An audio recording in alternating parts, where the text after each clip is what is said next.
One of the big burning questions in British politics at the moment is whether the Conservatives can electorally recover, whether there's any life left in the old brand, or if the party is doomed.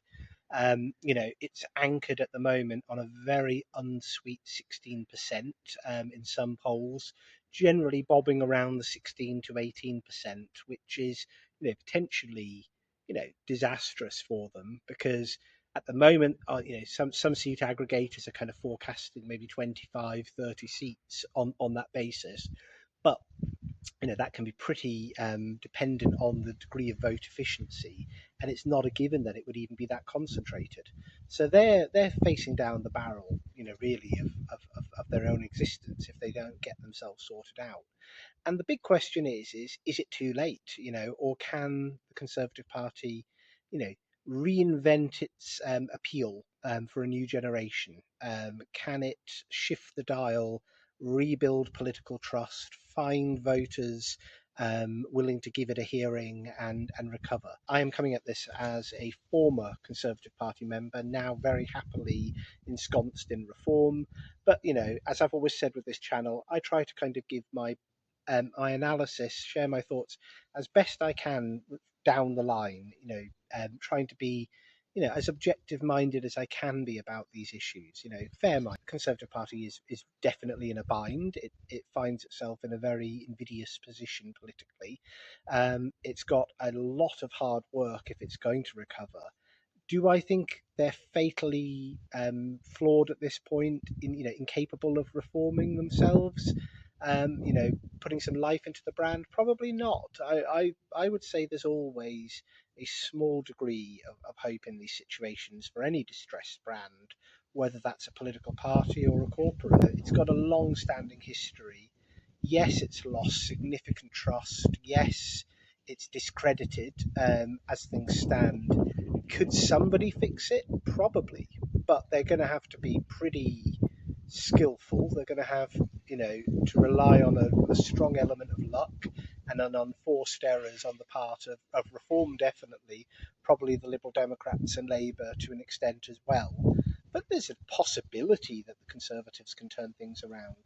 But the only way that they're going to do that, the only way the Conservatives would have any shot of a renaissance electorally, is if they were honest about the problems that occurred under their watch and the reasons why they occurred. If they actually properly engaged and tried to understand the roots of the defeat.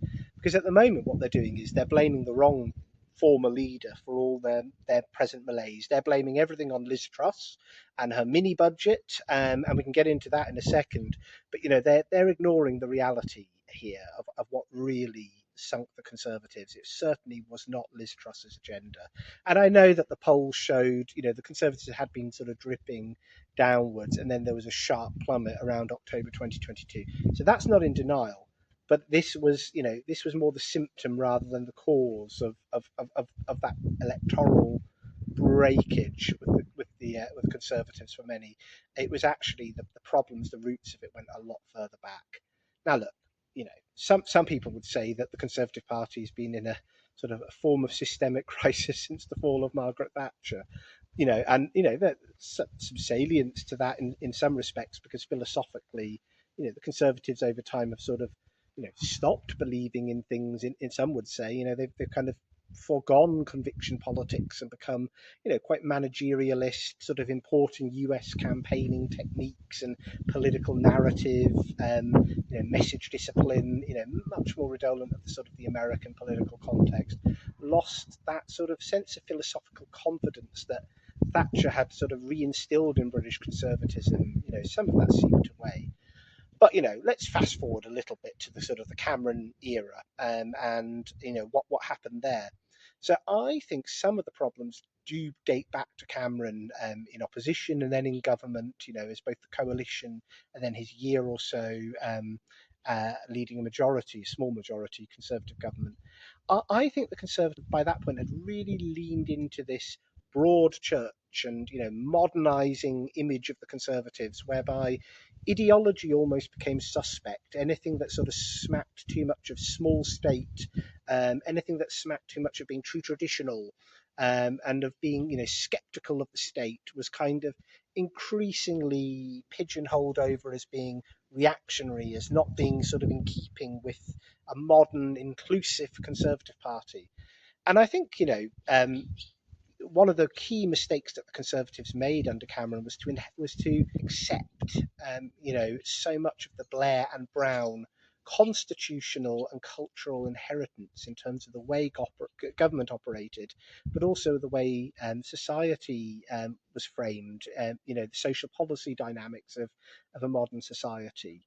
They accepted so much. They accepted things like the Constitutional Reform and Governance Act, which really radically shook up our understanding of the Westminster model and the role and place of the civil service.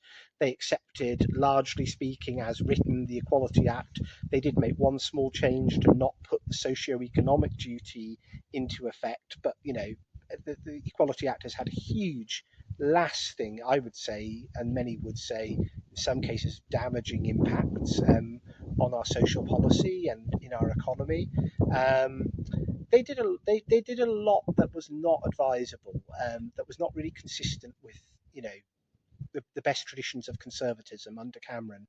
And this trend continued under Theresa May, this sort of adopting the language and the thinking of the left, sort of increasingly it was sort of prominent figures, like Caroline Noakes and Theresa May herself, sort of really kind of leaning into a burning injustices type framing of social policy.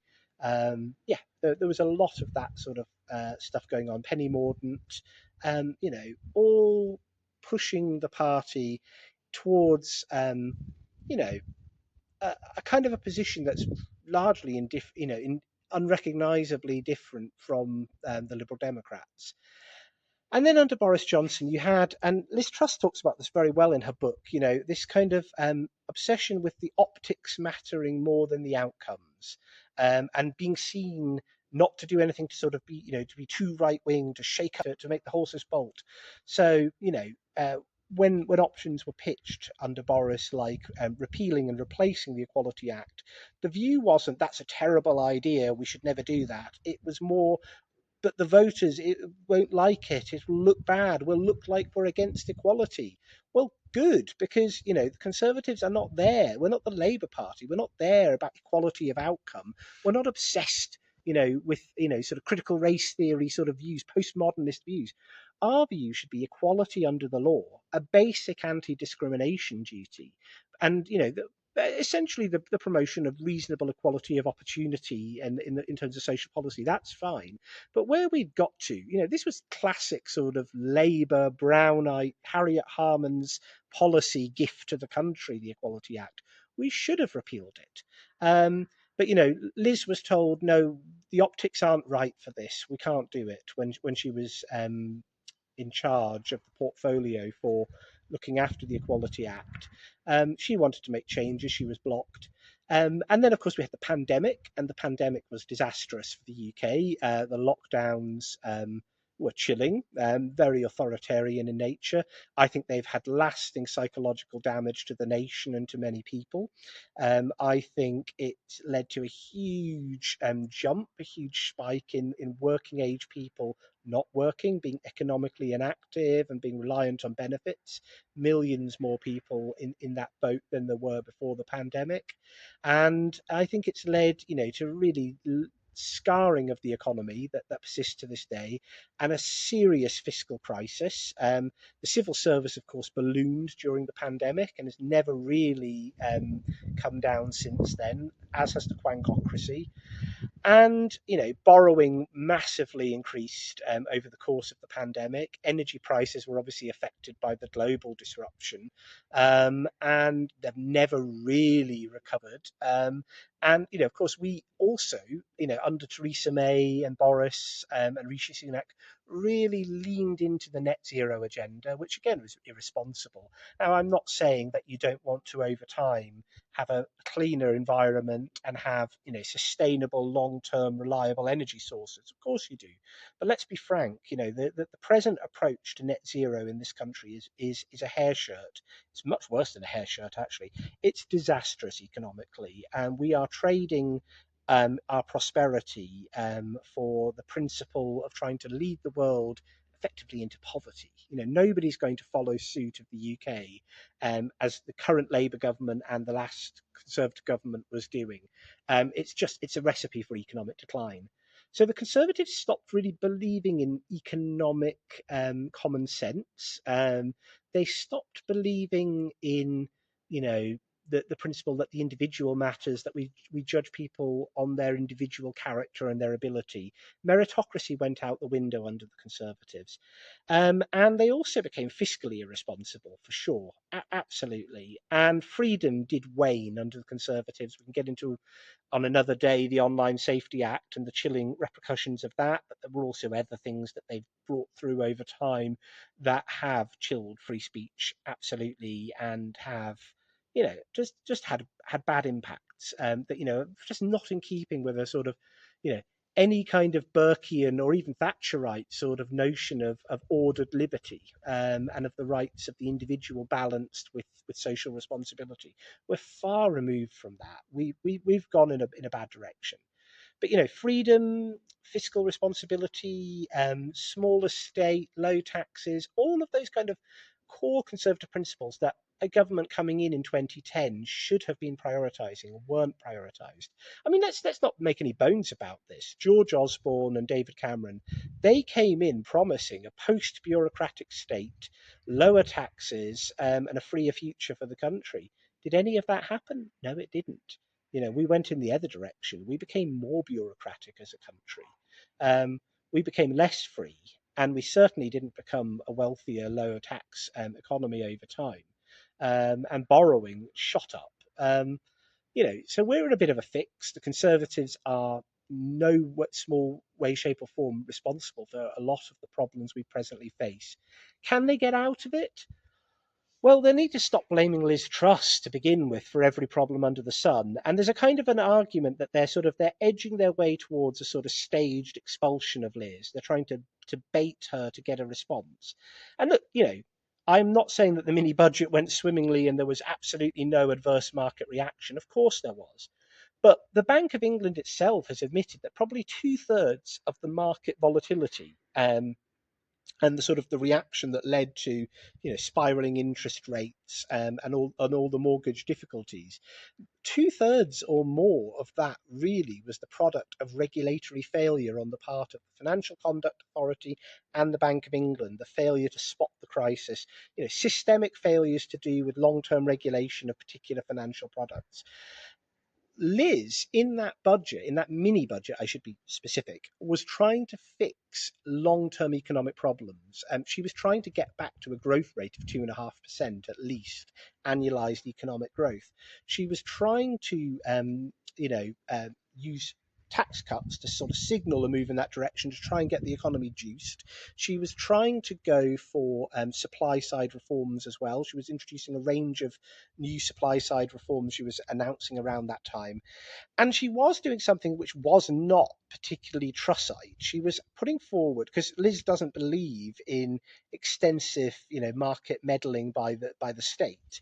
But Liz was putting through a policy to fix the repercussions of Rishi Sunak's fiscal irresponsibility that had led to, really significant economic problems. For the big ticket item, the biggest spending item in that mini budget was an energy price guarantee policy, which was costed at an exorbitant amount by the Treasury, that Kwasi Kwarteng and Liz were arguing was just wholly unrealistic with where energy market prices would be within 3 to 4 months. And they were proven right, by the way.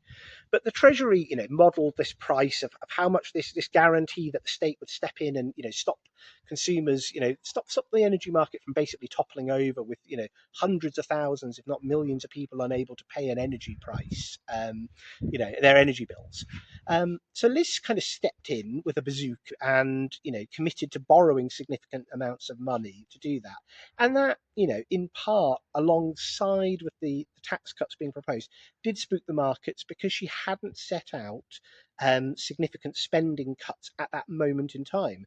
Now, what Liz and Kwasi can actually argue is that they were planning in around 3 weeks' time after the mini budget, they were intending to set out their medium term fiscal outlook statement, whereby they were going to be putting much more emphasis on spending restraint and on some upfront spending cuts. But they never got the chance to deliver that because their opponents within the Conservative Party weaponised the market reaction to get her out.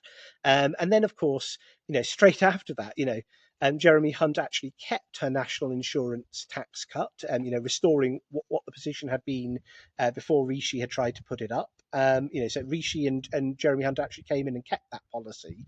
And although they did make some minor changes to the energy price guarantee, I think they changed something to do with the industrial price that businesses, the scope of the scheme to do with them. They effectively kept her energy price guarantee, and in actuality, it didn't cost anything nearly like as much as the Treasury said. So, Liz was really badly treated. And, it's always striking to me that Liz cops the blame, Kwasi largely escapes it. And part of this comes down to a sort of a bizarre double standard whereby Kwasi is seen as this highly articulate, very clubbable guy, who's still much loved in Conservative Party circles, stout, sound guy, with a deep booming voice, much beloved on the Tory benches even now. He's a former MP, but he's still in and around the scene. Whereas Liz is sort of seen as persona non grata, and I just think that's a really interesting contrast. And the reason I've always felt that Liz was treated like that is because she was seen as being too ideological, as believing too much in things. And that's part of the problem with the Conservatives, is that they became far too comfortable with this idea of being the broad church, of being open to all strands of political belief on the right. And, that the right there got stretched into, a very, very liberal left-leaning kind of caucus of the Conservative parties that increasingly had very little time for the word conservatism. You had this dynamic whereby ideology increasingly became a dirty word, and Thatcherism became a dirty word, and it was all about being the broad church. Now, the problem with being the broad church and the Conservatives is you can be a broad church, sure, but if you've got no unifying belief, you're in trouble over time. People stop believing in you. People don't recognise what your brand stands for. You broaden that church out too much, and you lose the resonance of what the Conservative Party was meant to be. And that's what happened. And you kind of ended up with a position whereby, heretics weren't just in the pews with the congregation. They were up delivering the sermons by the end of those 14 years in the Conservative Party. You had a lot of people who really would have been much better off being in the Liberal Democrats, sitting around the cabinet table. You had, people who'd be better off in the Labour Party, frankly, in one or two cases. So the Conservatives lost their way. Now, can they fix it under Kemi Badenoch? That's an interesting question. Is it in part? And there's already people saying we need to change leader. We need to go with Robert Jenrick or James Cleverly. Who were two of her leadership rivals last autumn, when the Conservatives had their previous leadership election contest. Now, look, for me, and I'm going to be honest here, I don't think the problem really is Kemi. The problem is her parliamentary party. Now, don't get me wrong. I don't think Kemi is going to win any awards for inspired political leadership. I don't think she's been particularly effective. But Kemi's at least, to a certain extent, she's on the right course in terms of identifying that there were serious problems with the last government and that they need to, to an extent, apologise for some of that and break with it. But she's kind of made a rod for her own back by appointing as her co-architect. And let's be frank about this. In the British Constitution, you have a Prime Minister and you have a Chancellor, and they are a dual premiership, and this has been really apparent, since the days of Blair Brown. It's become increasingly the norm to sort of perceive there being two power bases within modern Whitehall. The Treasury is incredibly powerful constitutionally. It's got a huge number of the levers of British government. So, if you're in opposition and you're talking about trying to recast the Conservatives, the choice of Shadow Chancellor that you make is pretty important. And what did Kemi do? Kemi chose Mel Stride, who is your archetypal wet centrist conservative, and then she has the audacity to try and claim that she's going to be the British Milei.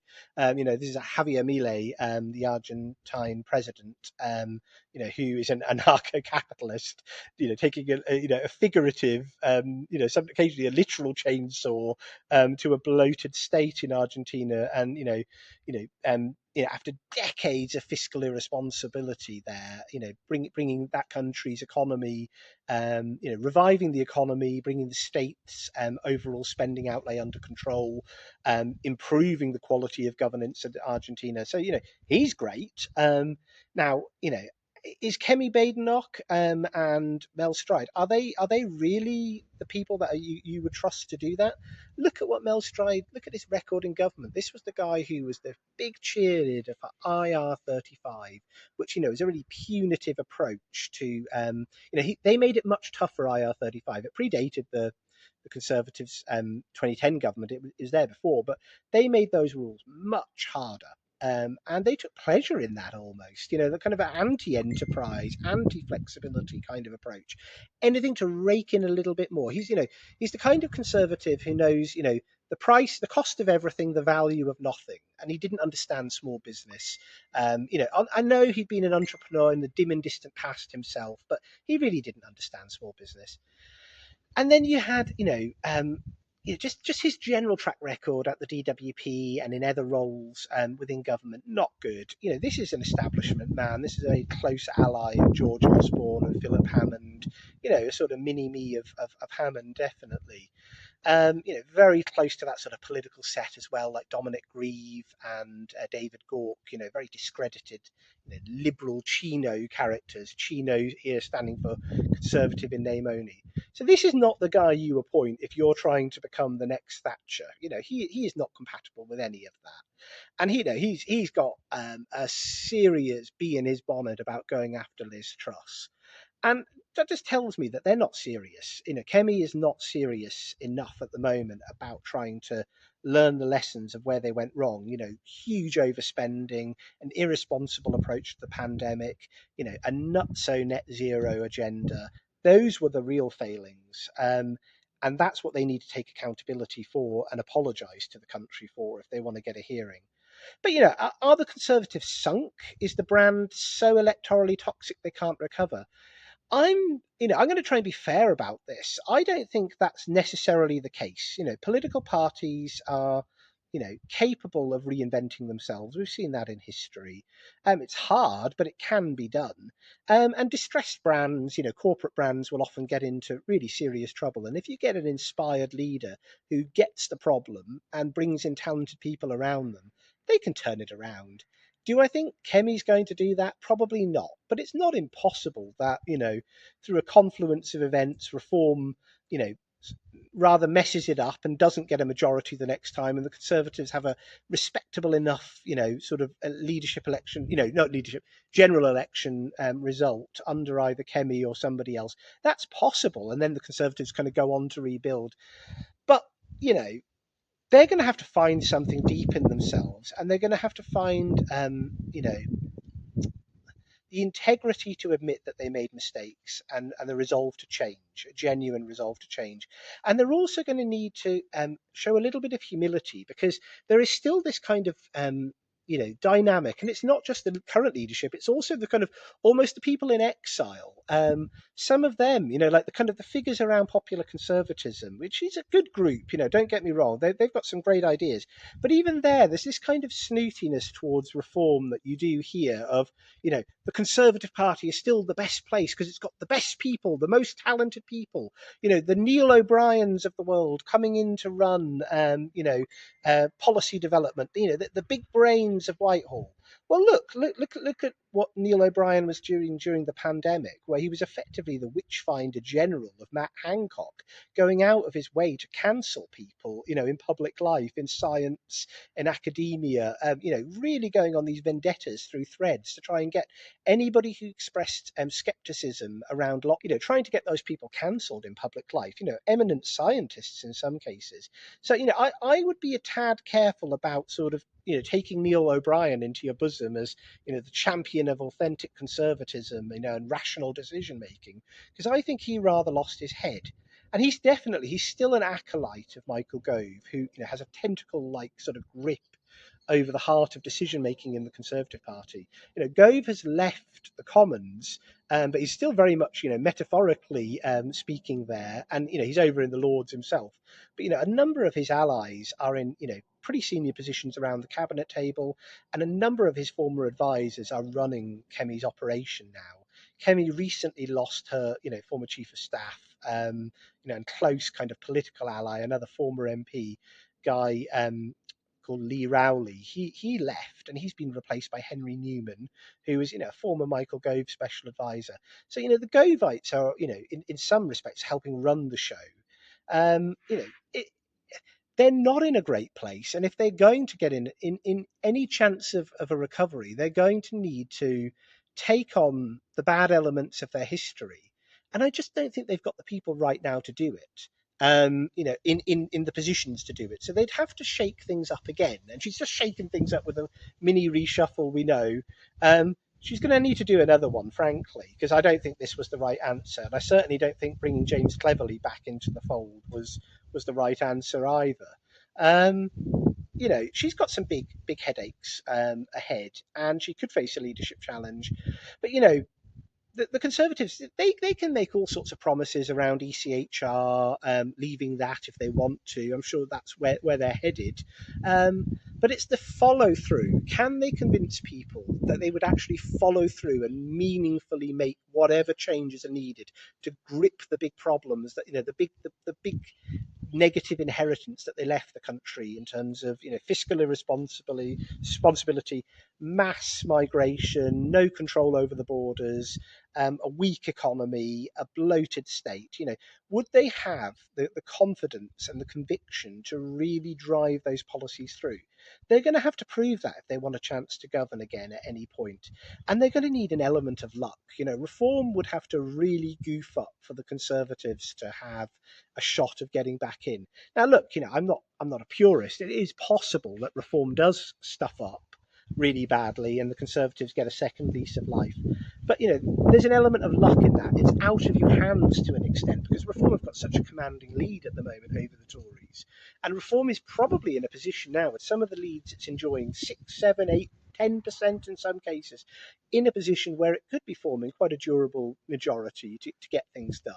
And at that point, if you're left with a rump of 30 odd Conservative MPs, there's no guarantee that 30 odd survives another general election thereafter. So this is really existential for the Conservatives. They need to get their act together quickly if they're going to have any prospect of surviving. And, they'll need luck for sure, but they'll need guile. They'll need skill, and they'll need to stop trying to gaslight the country that Reform is really left wing and big state, because it's just not going to wash. And frankly, it doesn't just lack credibility, it's quite frankly offensive to a lot of former Conservative Party members and former Conservative Party voters who are, now in the Reform sort of orbit. When you hear stuff that's blatantly not true being spouted by the Conservatives, it just hardens you against them. It just hardens for a lot of people that sort of resentment of them as people you can't trust. So they need a new strategy. They need a new comms game for sure. They need to rethink a lot if they're going to have any prospect. They're not dead and buried yet, but they've got a really hard, long clawback to sort of escape the electoral grave that's been dug for them by predecessors of Kemi. Can Kemi up her game? Possibly. I think she has improved from a very shaky start, modestly. I don't think she's pulling up any roots at the moment. I don't think she's really an inspiring political leader by any means. And I think she can be a little bit graceless at that point, to be honest. But, she's not really the problem. It's the people around her in that shadow cabinet. They're the real problem. And the lack of humility and sort of willingness to accept that they made mistakes. That's the problem. So can the Conservatives recover? Theoretically, yes, if they get the right leaders in, and I don't just mean a leader, I mean leaders around the table. Theoretically, they could recover. But time is running out. Time is against them. They're going to need to pull up roots. They're going to need to do things very differently to get a shot with the electorate. And yeah, people to an extent, the Conservative Party was, there's always this thing of the Conservative Party was a great, very much a loved brand. I never bought that. I don't think that's been true for a long time. The Conservative Party was seen as a necessary brand, and their selling point was always competence, and they haven't had that for many years now. So to get that so there isn't a great law in the country, a deep love of the Conservative Party, as an institution. I don't believe that's the case. I think there's a sort of a natural, habitual sense of recognizing them to an extent, but the brand isn't great. It hasn't been for a long time because it's lacked philosophical belief and conviction at the root of it. um, but for them to recover, they're going to need to be really radical pretty quickly, in the way that they position themselves, the talent that they bring in. They cannot afford to leave people like Suella Braverman and David Frost, and even Tom Tugendhat, who's from a different philosophical school to those two, but is still a talent. So that luxury to sort of leave the few real players that they have left languishing on the back benches. They have to get serious if they want to survive and recover. One other question I suppose that people often ask is, would Boris Johnson make a big difference? And you know, with Boris, there is certainly still a degree of brand resonance for certain voters, who feel that he was hard done by, who feel that, he was dealt a very bad hand of cards by fate with the pandemic, that, his model, his approach to government would have been rather different but for that, and who feel that he was sort of led astray by a sort of political social circle clustered around his wife. There are still people on the right who have time for Boris, don't get me wrong. And there's been certain polling. The polling is mixed on whether Boris would actually make a transformative difference if he came back. Just my gut instinct would tell me that I think his moment has passed. I think his time has passed. I don't think there's a kind of Churchillian, recovery for him, as leader and then prime minister. And look how well it worked out for Churchill. His time in power when he came back was not renowned in the 1950s. The Conservative Party, he sort of presided over, and a Conservative Party that was increasingly drifting towards the sort of Macmillan, dimension of being quite wet. It was not a great time for him. His victory was beating Attlee. That was his achievement. That was his legacy. Didn't do much with it. Could Boris come back and be electorally successful? I just doubt it. I think that there are a lot of reform, people that drifted off to reform and drifted off to the Liberal Democrats who are really set against him from that Conservative 2019 electoral coalition that he had.